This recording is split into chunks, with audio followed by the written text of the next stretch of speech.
ঘরে যাও।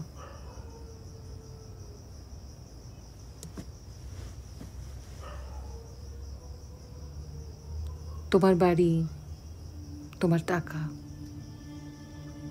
তোমার ঘরে শোয়া উচিত।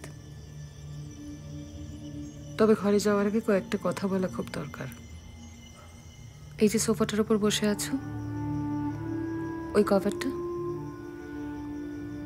এই যে হ্যাঙ্গিংগুলো ঝুলছে, ওই পর্দাটা,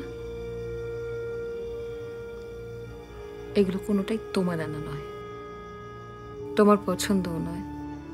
রাত্রে তোমরা কি খাবে, তোমরা সকালে কি খেয়ে বেরোবে, রোজ কি টিফিন নিয়ে যাবে, এটা কিন্তু প্রত্যেকদিন আমি ঠিক করি। তাই শ্রমের হিসেব যদি হয়, খানিকটা আমারও আছে। আর তাছাড়া মায়ের orthopaedic appointment, general check up, এসব তো কোনোদিন তুমি খেয়াল রাখো না। তাই আজও আমি প্রয়োজন মনে করিনি তোমার পারমিশন নেওয়ার। অনেকগুলো কথা তো বললে আমায়, এই কথাগুলো মাকে আর কোনোদিনও বলার দুঃসাহস দেখিও না। মা খাইয়ে পড়িয়ে বড় না করলে মার ভাত তো দূরের কথা, নিজের ভাত জোগাড় করারও যোগ্য হতে না তুমি।